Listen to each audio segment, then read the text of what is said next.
Salut à tous, voici une nouvelle semaine et comme toujours, nous nous retrouvons dans le cadre de votre documentaire premier. Tout au long de plusieurs semaines, nous avons visité les plus belles architectures de Tunisie et surtout, nous avons admiré, voire apprécié la créativité des architectes qui sont les auteurs de ces chefs-d'œuvre.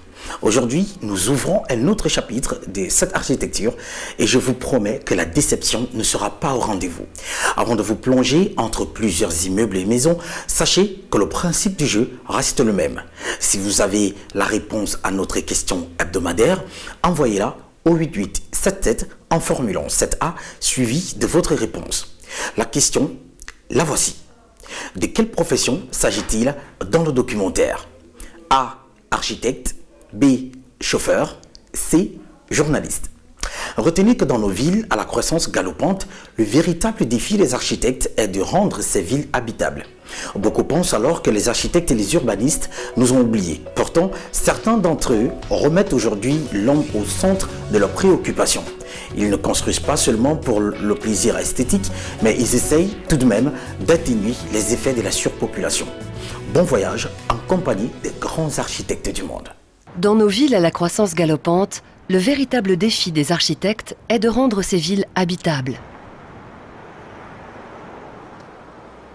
Beaucoup pensent que les architectes et les urbanistes nous ont oubliés. Pourtant, certains d'entre eux remettent aujourd'hui l'homme au milieu de leurs préoccupations.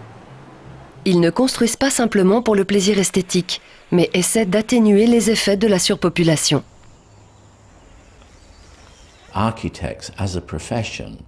Le métier d'architecte doit explorer de nouvelles disciplines. Nous devons comprendre les communautés et les économies émergentes qui réclament des concepts adaptés à leurs besoins. Nous allons découvrir quelques architectes qui forment l'avant-garde de la profession. Ce sont les finalistes du prix Aga Khan de l'architecture. Cette distinction, vieille de 33 ans, est certainement la plus prestigieuse de la profession. Après 2 années de sélection, un jury d'experts passe au crible les dossiers des finalistes. Les experts sont d'origine et de spécialisation variées. À chaque fois, il s'efforce de réunir des gens qui sont directement issus du milieu de l'architecture, comme moi-même, avec d'autres que l'on nomme les philosophes, et qui sont de provenances académiques diverses. J'enseigne l'histoire de l'art à l'université de Cornell. Je suis Anish Kapoor, mais appelez-moi Anish. Ça m'intéresserait vraiment de faire partie du jury et d'être impliqué dans l'étude de projets tous différents. Finalement, ce que l'on recherche est un certain niveau d'imagination. La taille du projet n'a aucune importance. Ce qui en a, c'est la capacité d'imagination que les architectes ont mis dans leur projet. Lorsque la liste des finalistes est connue, des experts vont visiter les projets et produisent un rapport détaillé à l'attention du jury. Cette année, il y a eu 401 nominations, parmi lesquelles 19 finalistes ont été sélectionnés. Les projets retenus sont des constructions à budget varié, s'échelonnant de 100 000 à plusieurs millions de dollars. Dans notre série Architects on the Frontline, nous allons présenter les 19 finalistes, parfois sommairement, parfois dans le détail. Et nous accompagnerons les vainqueurs à la cérémonie de remise des prix à Doha, au Qatar. Dans cet épisode, nous verrons la vie après la catastrophe, une école sur un pont dans la campagne chinoise, une fabrique de vêtements dans un bâtiment haute couture.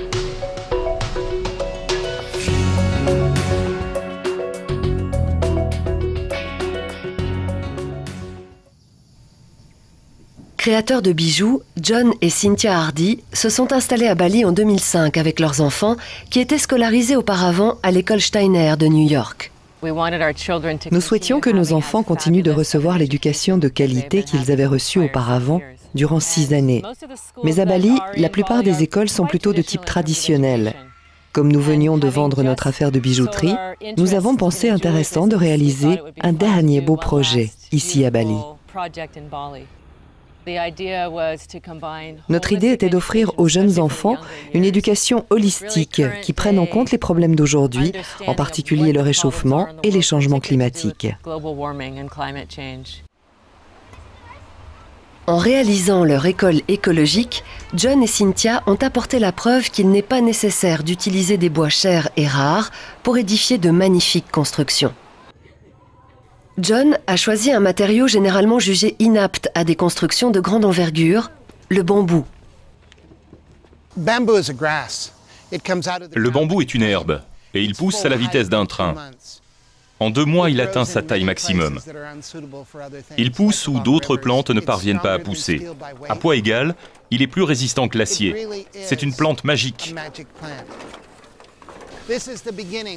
Pour commencer, nous mettons le bambou dans ce bassin et c'est là qu'il se transforme. Dès que le borax pénètre le bambou, celui-ci devient un matériau de construction. Le borax est un sel naturel qui va empêcher le bambou d'être dévoré par les insectes. Ça ne va pas les tuer, mais leur donner la diarrhée et donc les éloigner. Après une dizaine de jours dans le borax, on met le bambou à sécher.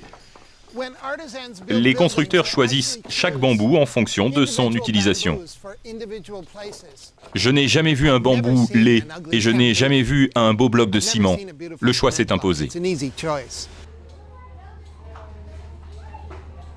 Quasiment tout dans l'école est fait avec du bambou, de toutes les formes, de la structure principale aux escaliers en passant par les pupitres et le tableau.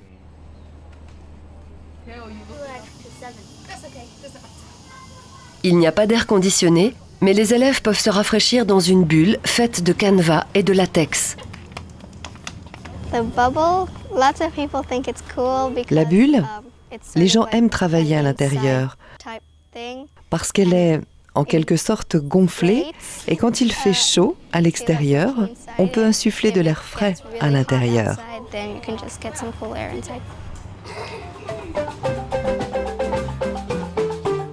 L'école compte maintenant plus d'une centaine d'élèves, de toutes nationalités. L'écolage est gratuit pour les enfants balinais. L'enseignement est centré sur les questions écologiques et comprend des activités pratiques comme la culture biologique. Nous associons l'étude de l'écologie avec un programme académique traditionnel. Selon moi, dans notre Green School, vous avez le meilleur des 2 mondes. Nous avons certains élèves qui ont connu des problèmes d'apprentissage et de comportement dans le passé. Pourtant, nous ne sommes pas confrontés à ces problèmes ici. Je suis convaincu que notre environnement fait la différence. Le fait que nous n'ayons pas de murs et que la classe se trouve dans la jungle. Ce qui distrait les enfants ici est très différent de ce qu'ils trouveraient entre des murs de béton.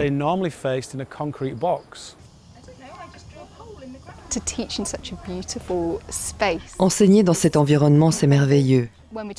Quand nous parlons de photosynthèse, nous n'avons qu'à regarder les feuilles des arbres où nous allons nous promener. C'est fantastique. Hier, j'ai surpris un élève qui embrassait son pupitre. Il l'aime vraiment.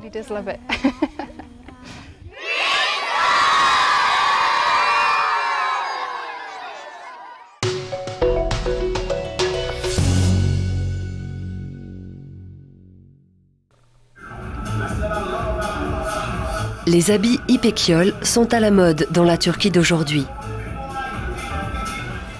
Et maintenant, les ateliers aussi expriment la mode grâce à l'architecte Emre Arolat.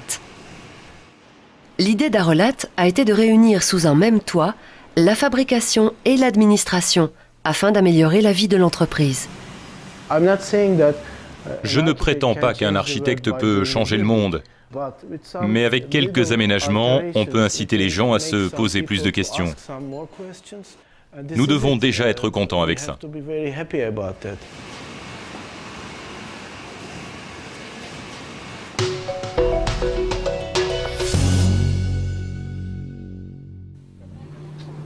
Ouagadougou, Burkina Faso.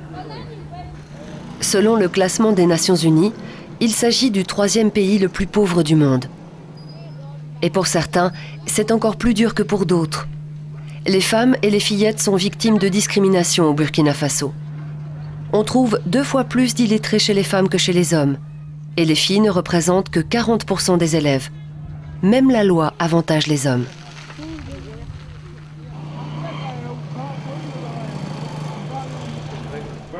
Le CBF, Centre pour le bien-être des femmes, est financé par une ONG italienne afin d'améliorer le sort des femmes dans la capitale, Ouagadougou. Ce projet répond à différents besoins pour les femmes. Dans ce centre, les femmes ont accès à différents services, comme les soins gynécologiques et le planning familial, et également des conseils psychologiques et des services sociaux. Il était nécessaire de construire du neuf car il n'existait aucune structure qui corresponde à ce type de projet. Nous avons donc décidé de construire. Le budget était restreint, moins de 200 000 $. Mais il y a eu d'autres défis à relever pour le bureau d'architecte Faré Studio.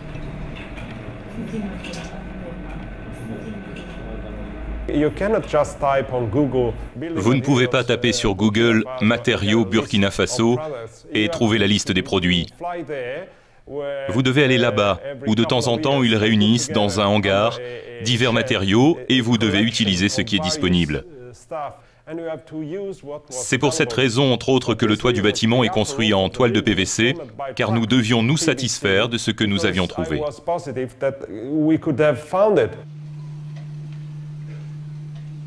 Les murs également sont d'origine locale, faits de terre compactée par une presse hydraulique venant d'Afrique du Sud. Les supports du toit, en forme d'arbre, sont une autre trouvaille. Pour construire ces espèces d'arbres, nous emboîtons généralement des tubes. Je pensais que ce serait facile à trouver. Je me trompais. Il n'existe dans la région qu'une seule section de tubes. Nous avons donc dû modifier les plans et travailler avec le personnel local pour parvenir à souder et joindre ces tuyaux.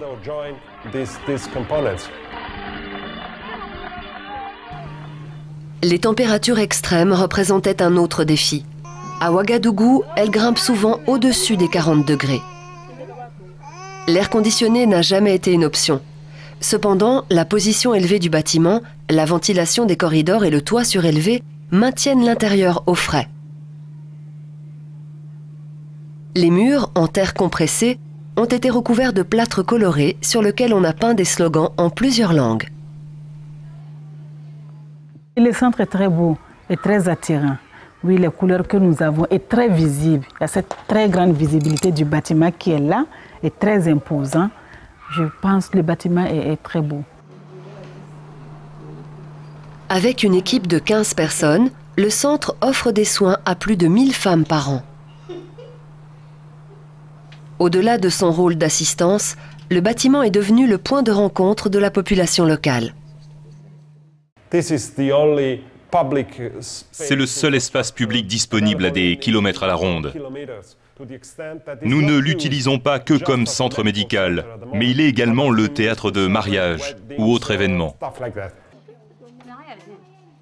La population a adopté le CBF. La population s'est approprié le CBF. On dit que c'est notre centre.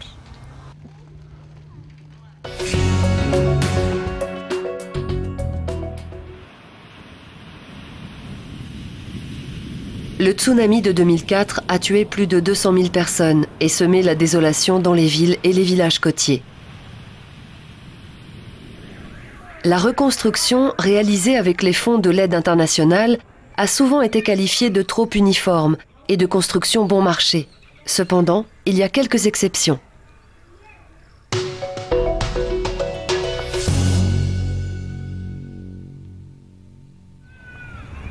Au Sri Lanka, un village construit pour des personnes qui ont fui la zone du tsunami a été sélectionné parmi les finalistes du prix Aga Khan pour l'architecture.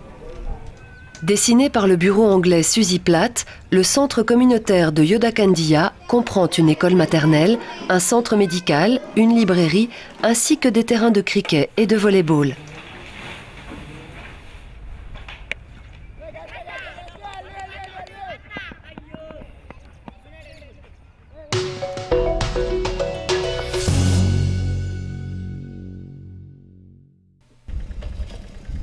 Le village de Nibikan, dans la province de Yogyakarta, en Indonésie, est suffisamment éloigné de la côte pour avoir échappé au tsunami de 2004. Mais en 2006, un tremblement de terre a secoué l'île et détruit le village de Nibikan.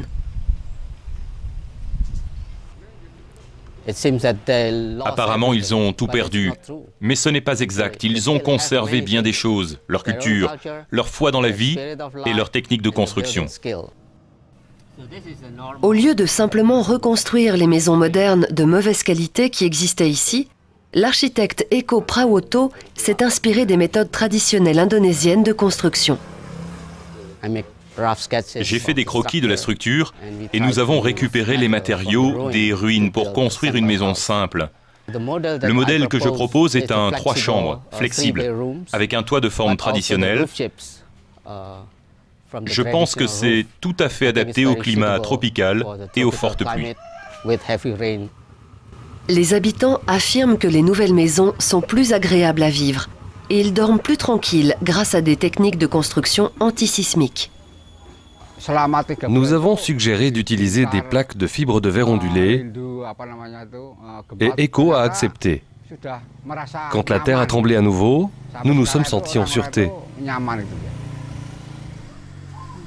Nous utilisons du bois de cocotier. Cette partie, la colonne et le toit sont boulonnés. C'est vraiment résistant. Élastique mais résistant. Ça résiste aux tensions et aux compressions.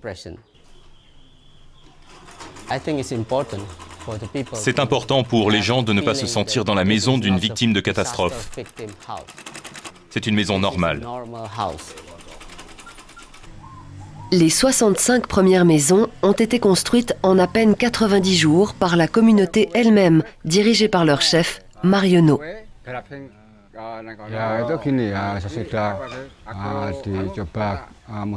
Après la catastrophe, l'esprit de solidarité qui s'est développé entre les gens qui reconstruisent ensemble leur maison a permis de faire des miracles.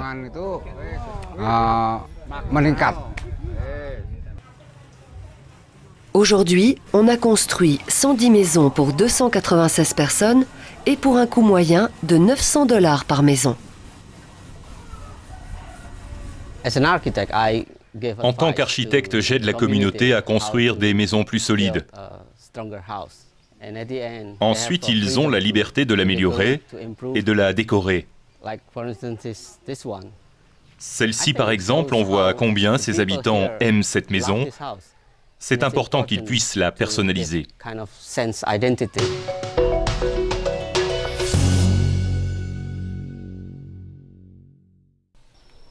L'école sur un pont, dans le petit village de Xiaxi, en Chine, possède le plus petit budget de tous les finalistes, à peine $90 000. La structure est faite de poutres en acier et les parois de bois local. Le bâtiment compte quelques trouvailles, comme un toboggan et des murs mobiles. L'école fonctionne également comme un pont pour les villageois, avec un passage qui zigzague sous les salles de classe.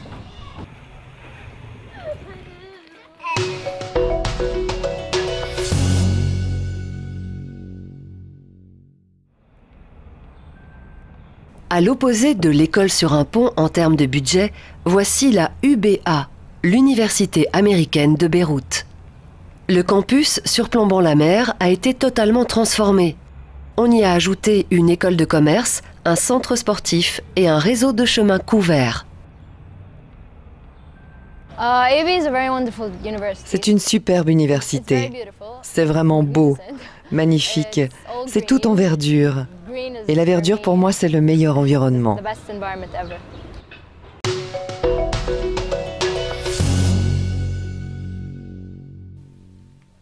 Le souk Waqif à Doha a été construit alors que la capitale du Qatar n'était encore qu'un village. Le marché est situé au bord d'un canal d'eau de mer et le va-et-vient des marées oblige les marchands à rester vigilants. D'ailleurs, souk Waqif signifie le marché debout. Dans les années 50, l'architecture traditionnelle, dont le souk est un exemple, a été abandonnée. Nous avons été envahis par ces constructions inhumaines et sommes devenus nostalgiques. Nous avons compris que nous préférions notre architecture, plus humaine. C'est en 2004 que Sheikh Hamad bin Khalifa Al Thani, dirigeant du Qatar, a donné le feu vert à la restauration du vieux souk. Il ne voulait qu'aucun nouveau matériau ne soit utilisé dans le souk. Pas de ciment, pas d'acier, que des matériaux d'origine, pierre, gypse et terre, comme autrefois. Grâce à l'étude approfondie des peintures et des photos anciennes, et avec les témoignages des anciens marchands, l'architecte Mohamed Ali Abdullah a su comment reconstruire le souk. Les parties récentes ont été démolies, les tôles du toit ont été remplacées et l'on a réhabilité les méthodes traditionnelles d'isolation afin de lutter contre les chaleurs extrêmes. Tous ces travaux ont gravement perturbé la vie du marché et Mohamed Ali Abdullah a veillé à ce que le traitement ne tue pas le malade. Nous savions que le souk est la source de revenus pour environ 500 marchands. Certains étaient là depuis 50 ou 60 ans. Donc nous avons construit des étals mobiles et pendant 2 mois, nous pouvions travailler dans les échoppes, les restaurer et ensuite laisser les propriétaires réintégrer leur espace.